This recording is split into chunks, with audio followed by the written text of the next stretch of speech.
Angèle est une femme congolaise née dans une famille chrétienne. Elle est orpheline. Tous ses deux parents sont morts du VIH-Sida. Elle a connu son statut en 2004 et aussi orpheline du sida. Elle a commencé à parler en public de son statut VIH depuis 2009.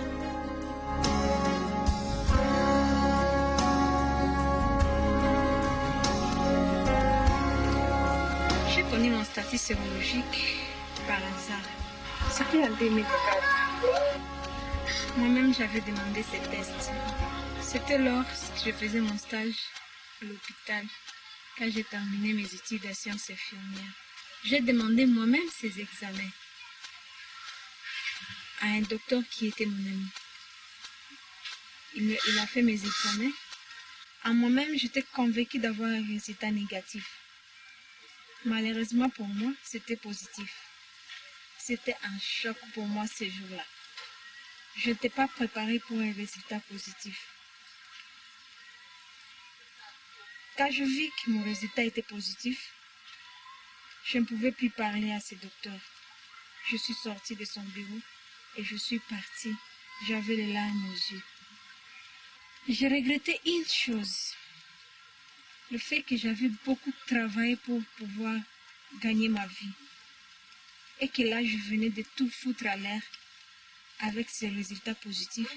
Je savais que je n'allais plus vivre et que l'avenir pour moi n'avait pas sa raison d'être. C'était ça mon souci. Quand je suis sortie de là, je voyais comme si la vie avait changé. Effectivement, il fallait commencer une autre vie. Une vie d'une personne vivant avec le VIH. Ça, c'est un peu la façon dont j'ai connu mon statut.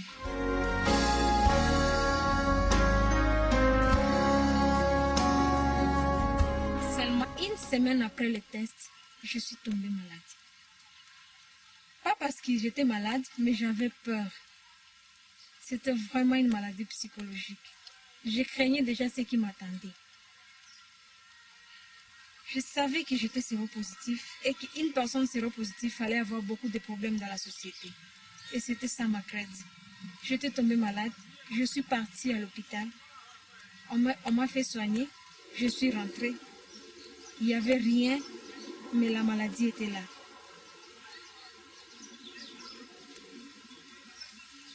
Quand je suis rentrée à la maison, après l'hôpital, je sais que ce n'était pas encore le début du VIH. Alors il fallait faire quelque chose. Pour dire vrai, j'étais en colère contre moi-même et contre la nature pour ma situation. Ce qui m'avait poussé dans des conditions impossibles.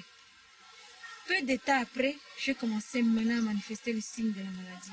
Dans moins d'une année, moins de 6 mois même, les signes de maladie ont commencé à apparaître.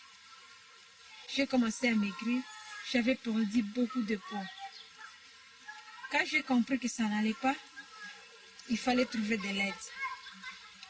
C'est alors que mon ami médecin va encore m'approcher. Il m'a aidé, il m'a amené chez un de ses amis qui m'a aidé à prendre le médicament. Il a fait mes examens, après quoi il a prescrit les médicaments.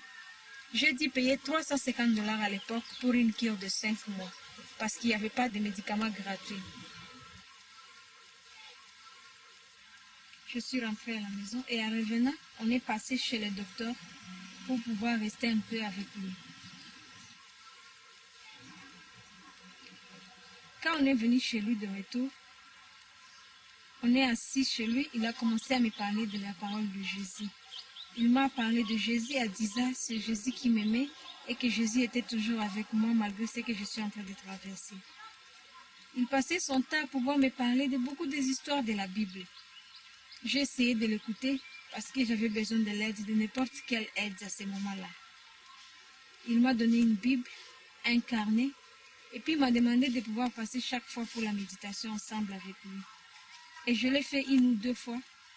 Après, je me suis décidée de quitter la ville parce que j'avais honte de ma situation. Tout le monde me demandait ce qui m'était arrivé. Tout le monde me posait la question ce qui n'allait pas. Je n'avais pas une réponse à donner aux gens. De peur que les gens puissent me suspecter, j'ai décidé de partir. Et quand je suis partie, je suis allée en Kampala. Je suis allée me cacher, à vrai dire. Quand je suis allée là-bas, j'ai continué à prier Dieu pour demander sa grâce et sa faveur pour ma vie. Comme Dieu est juste, il m'a aidé. J'ai récupéré ma santé, je suis revenue dans la ville en étant en forme. Après 3 mois en dehors de la ville, je suis rentrée à forme. Quand j'ai quitté Kampala pour revenir ici à Bunia chez moi, j'étais devenue orgueilleuse.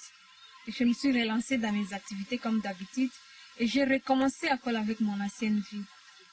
Ce qui m'avait encore causé des problèmes. Et cette fois, c'était encore beaucoup plus grave qu'avant.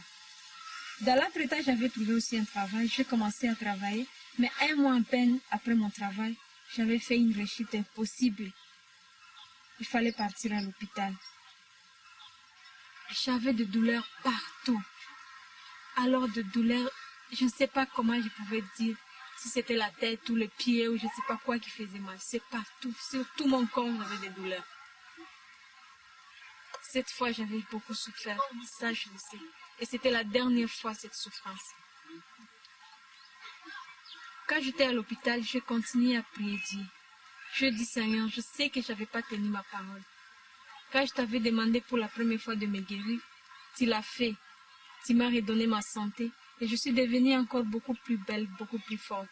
Mais j'étais désobéie. Je suis revenue dans l'ancienne vie. J'ai demandé à Dieu de m'aider, de me pardonner.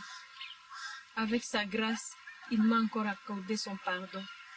Je suis revenue, je suis sortie de l'hôpital et peu de temps après, j'ai aussi récupéré ma santé.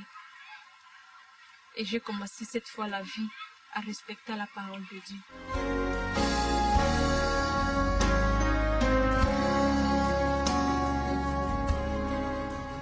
Je suis mis à genoux. J'ai commencé à prier Dieu. J'ai dit Seigneur, maintenant j'ai pris ma décision, je veux être ferme. Mais je suis encore une jeune fille, trop jeune encore. Pour rester célibataire, c'est trop fort. Je risque encore de retrouver dans la vie de débauche.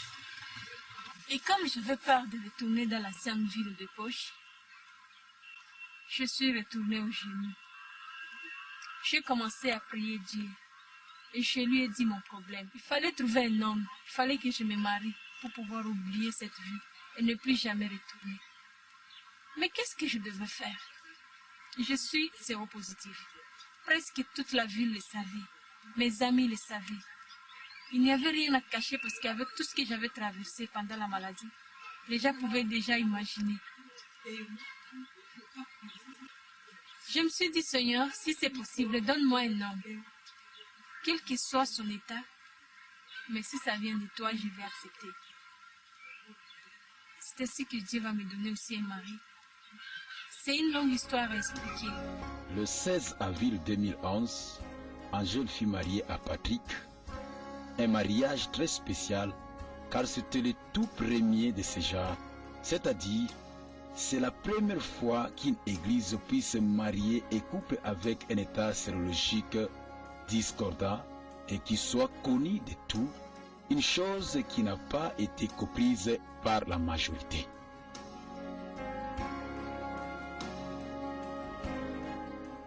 Un jour, il y a un couple qui est venu me contacter sur comment on pouvait bénir le mariage. Nous avons pris quelques temps avec eux et nous étant informés sur l'état sérologique, opinion que les autres ne pouvaient pas partager. Alors, nous avons essayé de voir ce qu'eux-mêmes réalisaient. Nous avons réalisé que la bénédiction, elle vient de l'Éternel à travers la foi de ce foyer. Nous n'avons rien trouvé d'extraordinaire, de blocage, mais nous avons tout simplement accepté de venir ce mariage avec l'assentiment, le consentement de nos bien-aimés. C'est vrai que lorsque nous avons reçu pour la première fois les candidats des différences sérologiques, nous, en tant que pasteurs, nous n'avons pas eu beaucoup de connaissances. On hésitait. Alors nous étions obligés de nous référer à notre pasteur responsable. Lui, en tant que médecin, il nous a dit que cela n'empêche pas. Si la personne s'engage à supporter l'état sérologique de son partenaire, nous pouvons les marier. et surtout les aider aussi, les encadrer spirituellement afin que leur foyer puisse donner gloire à Dieu. Oui, lorsque nous avons reçu ces candidats et nous avons programmé à l'église, les gens savaient l'état sérologique de ces candidats-là. Il y a eu beaucoup de questions. Alors il était de notre devoir de leur faire comprendre que la personne qui est séropositive a besoin aussi de vivre. Il a droit aussi de faire son foyer.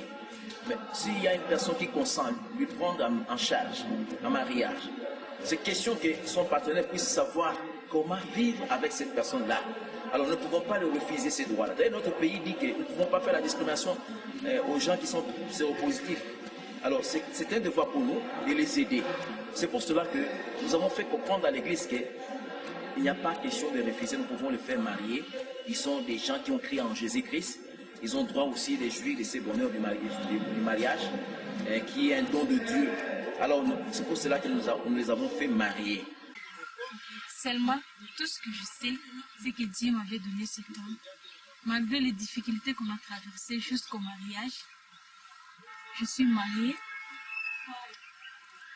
et je suis vraiment heureuse avec mon mari. C'est un homme séronégatif. C'est vraiment une grâce de Dieu. Et je le dis toujours, c'est un homme spécial que Dieu m'avait donné. Il est arrivé à m'aimer tel que je suis. Malgré que les gens ont parlé, les gens ont dit tout ce qu'ils pouvaient dire. Beaucoup l'ont découragé, mais on est arrivé au mariage. C'est par la grâce de Dieu. Même la fin on a eu, c'est aussi l'expérience avec Christ. J'ai demandé à Dieu cet enfant. Il me l'a donné. C'est un enfant merveilleux aussi. Un enfant de gloire de Dieu. Après son mariage, Angèle a commencé à parler de son état sérologique ainsi que les enseignements sur le VIH-Sida dans son église et dans d'autres églises pour permettre aux autres de comprendre les réalités liées à cette pandémie. Car les réactions négatives de la majorité étaient liées au manque des informations ou de mauvaises compréhensions.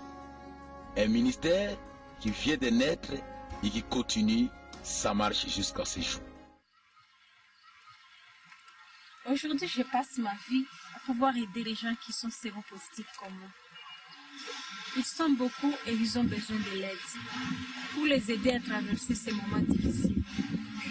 Après le dépistage, il y a les moments qui suivent, c'est le désespoir, c'est le découragement. S'il n'y a pas quelqu'un pour t'aider à traverser cette période, souvent c'est difficile de le traverser. Et une fois traversé, la personne reprend courage et elle devient encore forte. Toutes les personnes que je contacte, je leur donne du courage. Partant de mon expérience, je les aide aussi à pouvoir traverser ces moments et ils retrouvent leur vie et redevenir encore normales. Tout ce que je donne comme conseil à toutes les personnes qui vivent avec le VIH, c'est de pouvoir être forte. Ce n'est pas facile, il y a beaucoup d'étapes à traverser pour y arriver, mais il faut toujours espérer à une vie, et surtout à une vie meilleure. Et plus encore si vous associez Christ à cette affaire, que ça sera encore beaucoup plus facile et beaucoup plus mieux. Parce que c'est Christ qui a la clé de bonheur, c'est Christ qui a la clé de réussite. Alors s'il vient dans votre vie, il va vous favoriser certaines choses et la vie sera meilleure pour vous. Pour ceux qui sont séronégatifs, j'ai toujours souhaité qu'ils fassent un effort de ne jamais devenir séropositif. Il y a beaucoup de choses à traverser dans cette vie. Pour les jeunes, dans toute catégorie je parle, hommes, filles ou garçons, faites votre effort de pouvoir vous protéger. Protégez-vous, ça ne coûte rien. Mais quand vous allez devenir positif, la vie va vous compliquer.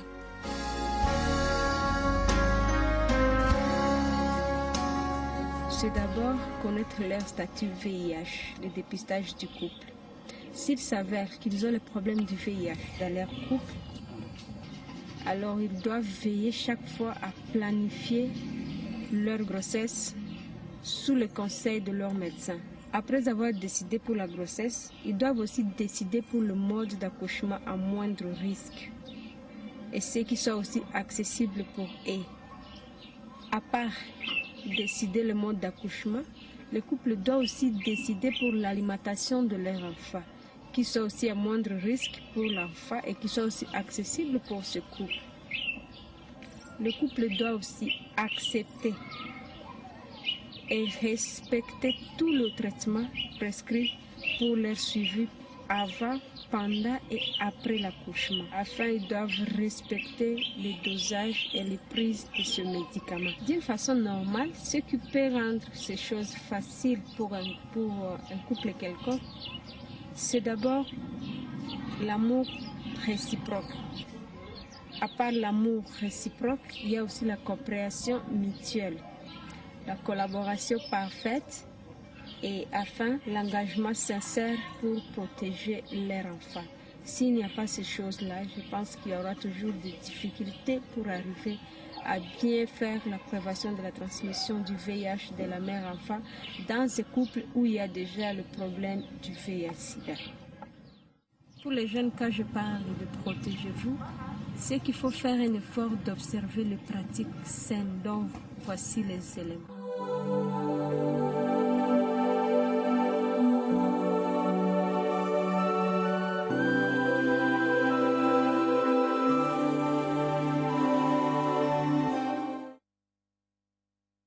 Chaque jour, je prends mon médicament, c'est-à-dire les matins et les soirs. Au cours du petit déjeuner, il y a toujours la boîte de médicaments qui suit. Pour avoir respecté ce médicament, cela m'a permis d'avoir la force. Donc, si je suis à bonne santé, c'est à cause de ces médicaments. Et je la respecte toujours à la même heure, chaque fois le matin et le soir. Donc j'ai un médecin traitant comme je suis ici. En tant qu'une personne vivant avec le VIH, je ne peux pas rester sans un médecin traitant. Donc pour tout problème, je dois aller voir mon médecin. Pour avoir la grossesse, je dois voir mon médecin. Pour garder cette grossesse, je dois être suivi par ces médecins. Pour avoir mon enfant, toujours sous la surveillance de ces médecins et jusqu'à l'accouchement. Même après l'accouchement, cet enfant aussi doit continuer à être suivi, ainsi que mon mari. En fait, je ne sais pas si vous pouvez nous dire... Nous ne savons pas si vous avez déjà un enfant. Nous avons 2 enfants. L'aîné, c'est un garçon et le deuxième, c'est une fille. Comment vous protégez pratiquement? Avant d'y arriver, il fallait d'abord que je puisse me connaître. Donc le fait de me connaître, c'est ça l'importance même de notre foyer. Donc le foyer ne pouvait pas tenir si je ne savais pas mon état et lui aussi ne savait pas son état et qu'on se trouvait seulement brusquement dans cet état-là, ça pouvait donner beaucoup plus de chocs. Si aujourd'hui on a beaucoup plus réussi à vivre ce que nous sommes, c'est parce qu'on a commencé quelque part le dépistage. Je me suis connue avant, ne pensez pas que lui il est venu chez moi sans connaître mon état. Non. Il est venu et je lui ai dit, d'abord il a attendu, mais moi-même j'ai confirmé. Donc on s'est mariés d'abord, tout en sachant que nous sommes discordants. Il connaît qu'il est séronégatif, il connaît que je suis séropositif et nous sommes engagés. Et comment nous vivons à protéger l'autre. Donc l'autre n'est pas exposé parce qu'il connaît, il vit avec une femme qui est infectée. Donc, je suis engagée à protéger mon mari, je suis engagée à protéger mes enfants. Donc la prévention est la chose qui doit régner dans ma maison. Et c'est mon engagement tout en sachant que la vie devant moi doit avoir des choses beaucoup plus positives que négatives. Donc si aujourd'hui je vais infecter les gens autour de moi, c'est que mon engagement dans la liste n'a pas sa valeur.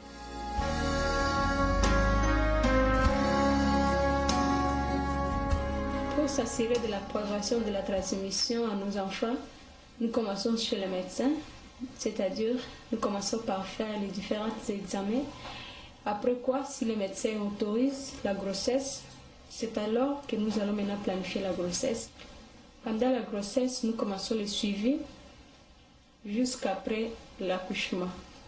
Et après l'accouchement, ce sera maintenant le suivi avec l'enfant et moi-même. Pendant ce temps-là, il y a des médicaments qu'il faut prescrire et aussi à la femme et aussi à la maman. Concernant l'allaitement au lait maternel, dans notre couple, nous décidons souvent pour l'allaitement artificiel. Mais il y a des méthodes qui disent qu'il faut seulement allaiter la femme par le lait maternel à condition de ne pas mélanger avec de lait artificiel. Ça exige l'allaitement exclusif pendant au moins 6 mois.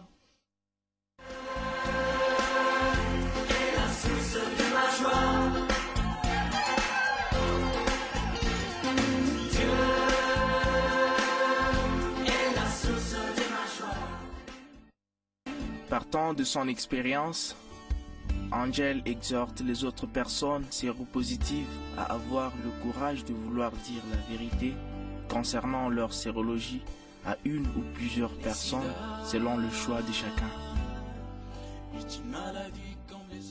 C'est comme si on t'attachait une grosse pierre à la hanche, en la laissant balancer entre tes jambes moyennant une longue corde. J'espère bien que tu ne sauras pas marcher la tête haute en état droit. Tu seras obligé de te courber la hache en avant, jambes écartées, si tu désires vraiment faire quelques pas en avant. Et ça, c'est une position qui n'est pas digne du tout. C'est une position qui humilie quelqu'un parce que tu ne seras jamais à l'aise, mais tu seras gêné jusqu'à avoir honte. C'est aussi une position de faiblesse. Et par contre, si tu veux vraiment marcher en état droit, avec cette pierre entre les jambes, sans écarter les jambes, tu vas te cogner et tu auras très mal. Donc, tu n'y arriveras pas. Le mieux serait écarter les jambes et de te courber s'il faut vraiment avancer. Et ça, c'est la même chose quand on te dépiste séropositif. Et surtout quand il y a certains indices faisant voir ta séropositivité. Et que toi, tu fais un effort de cacher cette vérité. Plus l'état passe, plus la pierre devient trop lourde et tu seras obligé de te courber la hache en avant et écarter la jambe si tu veux vraiment avancer. Autrement dit, cette vérité va peser et tu seras à une position de faiblesse devant le VIH. Et de la même façon que la pierre, si tu veux faire semblant comme si le VIH n'existe pas, donc tu veux marcher la tête haute, sans écarter les jambes, tu auras très mal quand tu vas entendre les gens parler de cette situation. Tu seras même humilié et tu auras très honte parce que tu fais tout ce qui est ton effort pour pouvoir cacher cette vérité. Comme l'abcès qui devient trop douloureux lorsque le moment où il faut inciser, drainer et presser approche. Et même les jours J, donc quand il faut vraiment drainer et presser, la douleur devient encore beaucoup plus grave, mais qui ne va durer que quelques minutes. Après quoi, la douleur disparaîtra. Ce que je dis, ça sera maintenant le calme après la tapette. De la même façon, avec le VIH, quand tu te sentiras prêt à pouvoir dire la vérité sur ta sérologie à quelqu'un, tu te sentiras très mal et beaucoup plus mal encore quand tu le feras. Et cette douleur ne va durer qu'un moment, après quoi tu seras maintenant à position de force.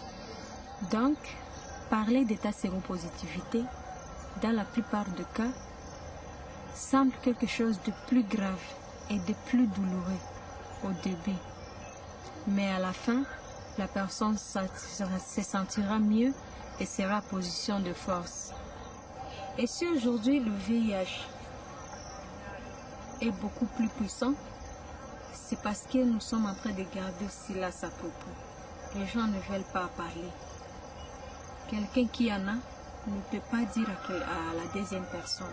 C'est ça ce qui donne la force au VIH-Sida. Donc, cette force-là que le VIH a ne vient que de nous-mêmes. Ce silence que nous gardons autour du VIH-Sida. Et pourtant, comme dans le cas de n'importe quel secret, cacher sa séropositivité ne fera que ronger la personne à petit feu jusqu'à la détruire. Et donc, comme dans le cas de l'abcès, même si tu crées la douleur du jour de l'excision, avant cela, il y aura toujours la douleur qui va continuer. Donc le mieux serait d'accepter cette douleur du jour de l'excision pour pouvoir maintenant arrêter les choses. Même chose avec le VIH. S'il faut vraiment que vous soyez en position de force, le mieux serait de dire la vérité. Car, malgré le silence, tu continueras à souffrir. Et quand tu briseras le silence, c'est alors que tu seras en position de force. Seulement, il faut choisir le moment quand tu te sentiras prêt à le faire et voir avec qui le faire et où le faire. C'est alors que tu sauveras ta vie contre le VIH et aussi la vie de plusieurs autres personnes.